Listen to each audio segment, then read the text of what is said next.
Hello there, Sharks. I am Jonathan Little for PokerNews.com, and today we have an amazing hand featuring Brad Owen, the most popular poker video blogger. He has over 458,000 YouTube subscribers.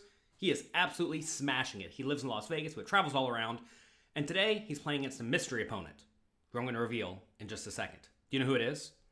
Make your prediction. Type it in the comment section below before we get there. Also, I almost have 100,000 subscribers on YouTube. I'm about 1/5 as popular as Brad Owen. To celebrate, we're going to be having a giveaway. We're going to be giving away $1,000 in cash to one of my subscribers. Also, 3 subscribers are going to win private coaching sessions with me. Entries to this giveaway are going to close when we get to 100,000 subscribers, so make sure you get in now. Check it out at pokercoaching.com/100K. We'll put a link in the description below on YouTube. Let's get right to this hand where we are playing 2-5 no limit Texas variety at the Rio in Las Vegas. Now I've got aces under the gun +1. Phil limps in on my right. Phil. Which Phil? There's a lot of Phils in poker. I raised the 20. The cutoff and button call. Andrew calls from the big blind. Oh, Phil Hellmuth. Do you all know Phil Hellmuth? Wait, you don't know Phil Hellmuth? Phil Hellmuth is the winner of the World Series of Poker main event and a bunch of other World Series of Poker bracelets. He has infinite in earnings. He's the master of heads up, no limit Texas style, and he is playing 2-5 at the Rio with Brad Owen for fun. What a gent. All right, let's take a look at this hand where Phil limps under the gun, playing $675 deep, so 135 big blinds deep. Brad raises to 20, cutoff calls, button calls, big blind calls, Phil calls. This is what happens whenever you're playing small or medium stakes no limit hold'em. Some of you complain in the comments, when I raise with my aces, everybody calls me and tries to give me their money. Oh wait, that's a good thing. That's what you want, right? Don't complain when your opponents give you what you want.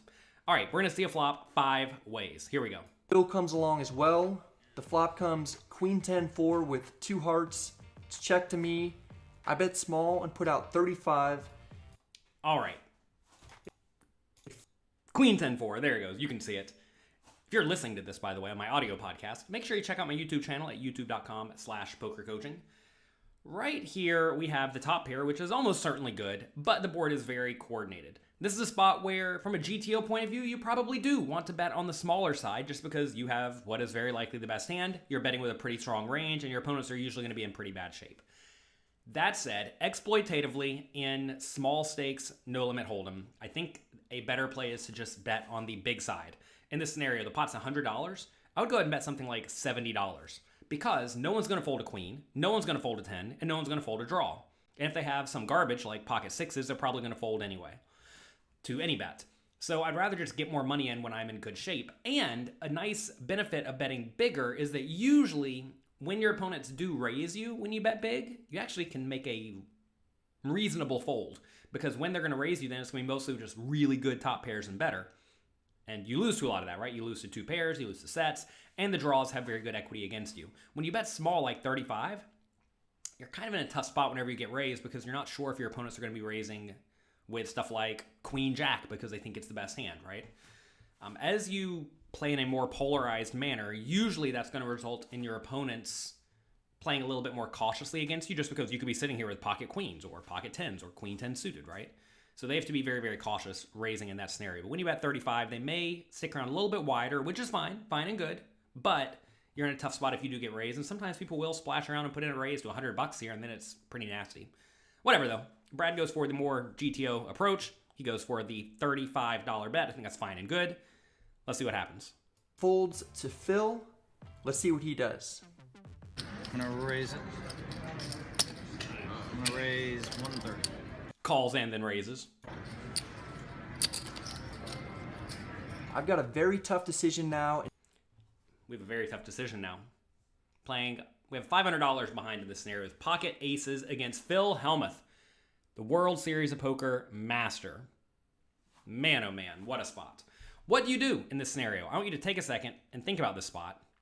And I want you to pause the video and write in the comment section below what you would do. Would you make a nitty fold?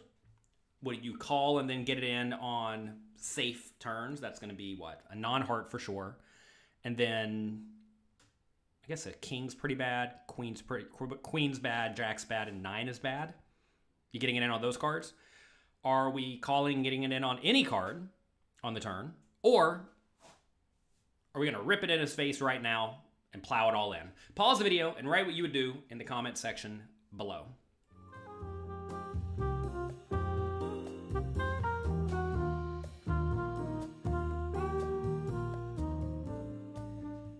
All right, did you do it?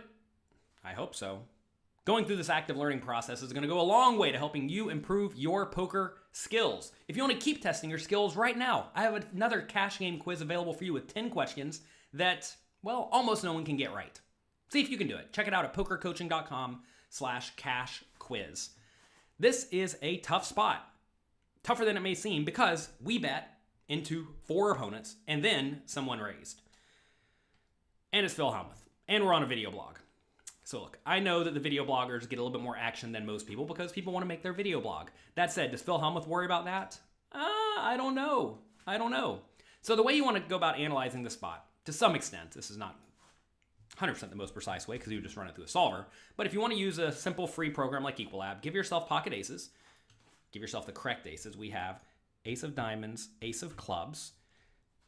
Let's get that board out there. It was queen of hearts, 10 of hearts, 4 of clubs. And now you want to give your opponent a range. So what range of hands do we think Phil Hellmuth is going to raise with in this scenario? But this is not necessarily the end of the equation because whenever we shove all in, what's he going to call with? Because maybe Hellmuth raises with like queen jack here, but then folds it out to a shove, right? Which is not necessarily good for us. Let's presume though Hellmuth is just raising with the hands that he thinks are very good. We're gonna give him like king, queen, and better. Could he have queen 10 offsuit? Maybe. Maybe not. Could he have pocket 4? Sure. Could he have queen 4 suited? Probably not. And then let's give him a bunch of draws. You can just go through an Equilab and select all of these. You may say, why not ace king? Because I think he'd probably raise it pre-flop.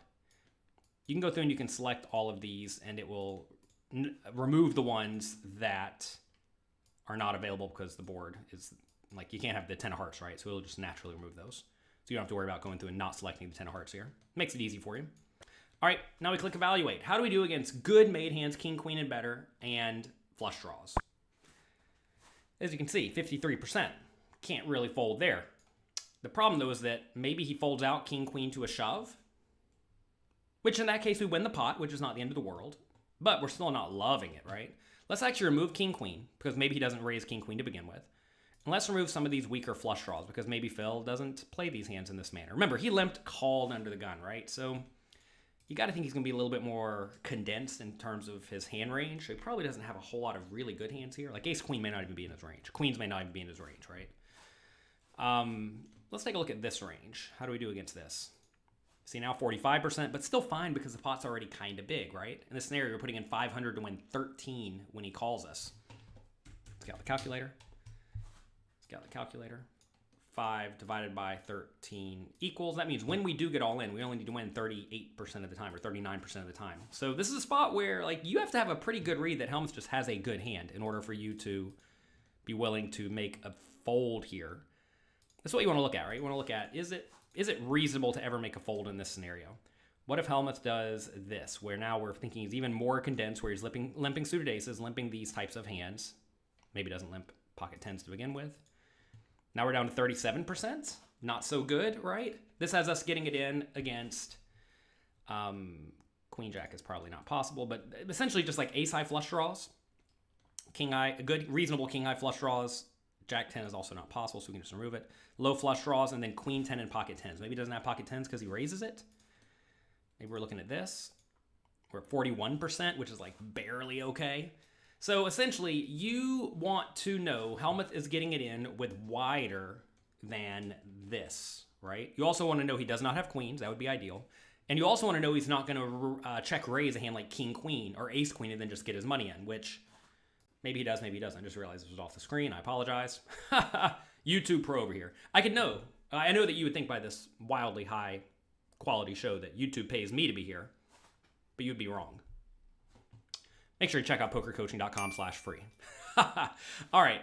In this scenario, you got to know he's pretty tight in order to make a fold. So the question becomes, should you call or should you Jam.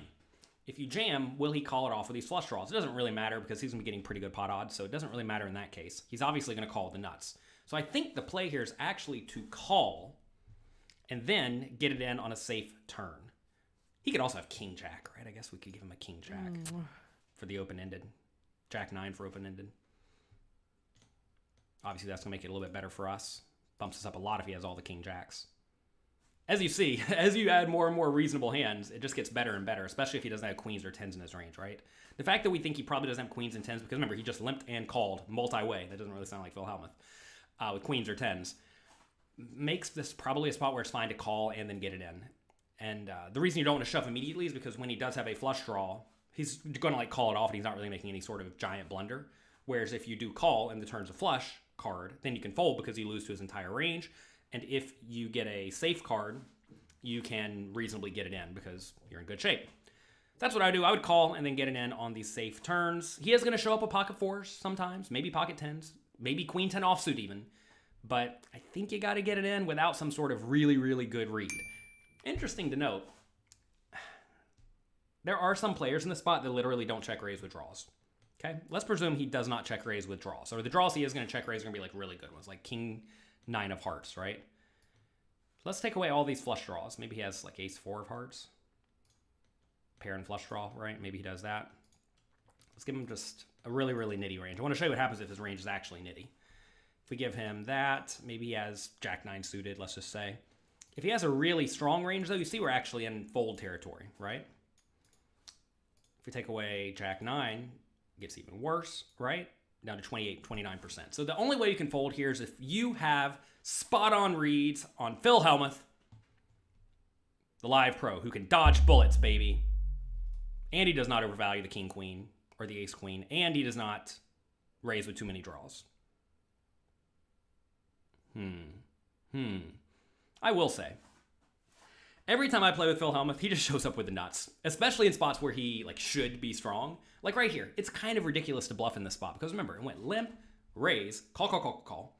Flop comes, check, bet into 4 other people, which means you must be strong, and he's still raising. In general, I'm not saying this is what Phil Hellmuth does necessarily, but in spots where you should be really, really strong, you're going to find your opponents do tend to be strong themselves because it's obvious you must have a good hand. That said, I don't know what I do here. I think I would call and then put it in on safe turns, but it feels bad to pay off Phil Hellmuth, doesn't it? All right, let's see what happens. Go deep into the tank. I raised under the gun +1 after Phil limped in, so there's no reason for him to think I'm weak. I bet into 4 people on the flop, making it way less likely that I'm weak. If he's bluffing and trying to get me to fold an overpair, it's just a gutsy play by him. I will say, most people are not going to try to bluff you off an overpair. I don't think anyone's thinking that necessarily. They're probably thinking, though, I'm going to, try to get him off of queen jack or king queen, right? That's maybe reasonable, but I have a hard time thinking Phil Hellmuth deciding, all right, I'm going to try to bluff Brad off an overpair. If he knew you had aces here, he's probably just raising only for value. I check my cards again to see if I have the ace of hearts, but I don't. That makes me lean way more towards a call because it's now a lot more likely that he could be raising with the ace-high flush draw. That is exactly correct. If you're sitting here with the ace of hearts, it's interesting because if you have the ace of hearts, you have a little bit of backdoor equity, which is nice, but notice you block a lot of the draws. If we go back over here to Equalab, remember how I had all these ace-x suited selected initially and like not a whole lot of the other flush draws? Essentially, having the ace of hearts removes all these flush draws you're in good shape against, which is bad for you, even though you then have the backdoor flush draw. So when we don't have it, we should be more inclined to get it in or to play the hand because it's more likely Hellmuth has a flush draw, right? It's an important concept. If he does have a big draw, I'm a slight favorite. If he has a made hand, I could be a huge underdog. There's a lot to think about, and I don't love my spot. One thing Brad correctly mentions here is that against a strong range, which I do think Hellmuth has a strong polarized range of good draws and made hands, against a range like that, I definitely think it is viable to make a fold here because you're like, 40-ish% like we showed. However, this is a rather weird spot because Hellmuth limped and then called a raise, which is why I'm discounting pocket queens and pocket tens substantially, right? You got to presume he's just going to raise queens or tens, or maybe he re-raises after he limps and then gets raised and call, right? So the fact that he's missing the most logical made hands, and he may not even have queen 10 offsuit, makes me think that there just aren't very many made hands we lose to in this spot, and there are a lot of draws, right? And like the thing is, if he is limping with, let's say, Queen 10 offsuit, he's also probably limping King Jack offsuit, right? Or if he's limping Queen 10 suited, he's probably limping King Jack suited and Jack 9 suited, right? All these hands are kind of comparable. And for that reason, I think there's a lot of draws available in Hellmuth's range. Now, will he play him like this? I don't know. Actually, it's a kind of dicey spot to raise a hand like Jack 9 suited or King 9. And I'm sorry, King Jack in this scenario, because if you do make it 135 and then Brad, or 165 and Brad jams, you probably have to fold, and you don't really want to do that. So this is a spot where Hellmuth, I think from a GTO point of view, probably wants to be raising with just like really good draws that can raise and call it off, and really junky draws that are going to have an easy fold. And we all know Hellmuth invented GTO, so, you know, he's probably playing the GTO strategy. Because I know that this player in particular is capable of dodging bullets. What happens next is one of my favorite moments that I've ever gotten on the vlog. This is a tough one, man. Do you think he slapped Hellmuth in the face? Watch and see. All right, I'm gonna lay it down. That's the opposite of that. Don't Flick pin. lay that Hand. down. Show it. You Turn gotta one show card it. off. You gotta show it. I fold. Yeah, I have you beat. But turn a card off. What are you doing? Don't play so good against me. Turn one off, dude. Let's go. Wow. Next. Okay, you can fold. That's all right.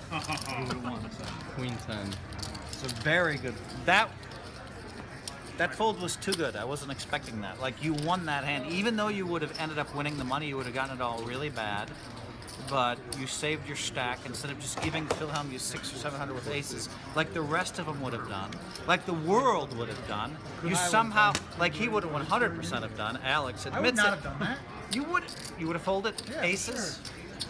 No, you would have called one straight, sucked out, and then tried to get the And then last I would have 500. gotten all of it from you, every penny. No, then I make the great laydown. But it was a very good fold.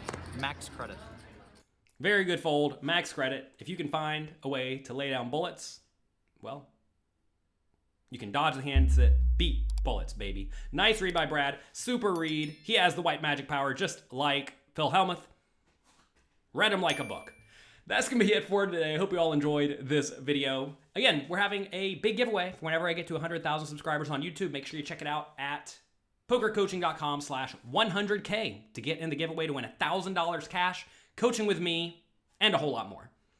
Good luck in your games. Have a great, great week. Again, thanks to Poker News for hosting this video. If you want some poker news, check out pokernews.com. And I'll talk to you next time.